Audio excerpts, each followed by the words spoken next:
पश्चिम बंगाल के दक्षिण 24 परगना जिले के फलता विधानसभा सीट पर हुए पुनर्मतदान के बाद अब मतगणना शुरू हो चुकी है। लेकिन सबसे बड़ी चर्चा इस बात को लेकर है कि काउंटिंग सेंटर में टीएमसी का कोई एजेंट मौजूद नहीं है। फलता सीट पर 21 मई को पुनर्मतदान कराया गया था। इससे पहले 29 अप्रैल को हुए मतदान में कई बूथों पर गड़बड़ी और कथित अनियमितताओं के आरोप लगे थे। ईवीएम पर टेप लगाने, इत्र और स्याही लगाने जैसे आरोपों के बाद चुनाव आयोग ने मतदान रद्द कर दोबारा चुनाव कराने का फैसला लिया था। लेकिन रीपोलिंग से ठीक 2 दिन पहले टीएमसी कांग्रेस के उम्मीदवार जहांगीर खान ने चुनावी मुकाबले से हटने का ऐलान कर दिया। हालांकि नाम वापसी की समय सीमा निकल जाने के कारण उनका नाम और पार्टी का चुनाव चिन्ह ईवीएम में बना रहा, लेकिन प्रचार और मतदान के दौरान वह पूरी तरह नदारद रहे।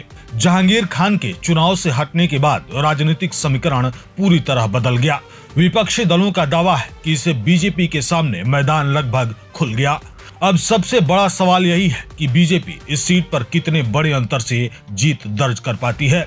काउंटिंग के दौरान टीएमसी एजेंटों की गैर मौजूदगी ने राजनीतिक हलकों में नई चर्चा छेड़ दी है। इससे कई लोग पार्टी की अंदरूनी स्थिति और फलता में बदलते राजनीतिक माहौल से जोड़कर देख रहे हैं। हालांकि मुकाबले में बीजेपी के अलावा कांग्रेस और सीपीआईएम उम्मीदवार भी मैदान में है। अब यह देखना दिलचस्प होगा कि विपक्षी वोटों का बंटवारा किस हद तक परिणामों को प्रभावित करता है। चुनाव आयोग के आंकड़ों के अनुसार फलता पुनर्मतदान में करीब 87% मतदान दर्ज किया गया था। भारी मतदान के बावजूद राजनीतिक विश्लेषकों का मानना है कि इस सीट पर बीजेपी की स्थिति काफी मजबूत दिखाई दे रही है।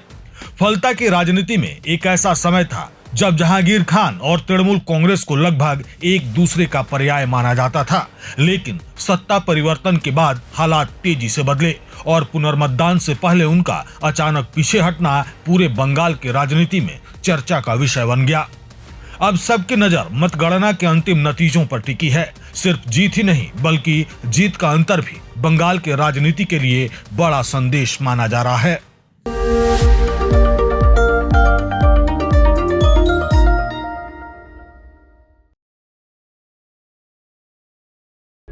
प्रभातखबर.com, विश्वास वही, रफ्तार नहीं।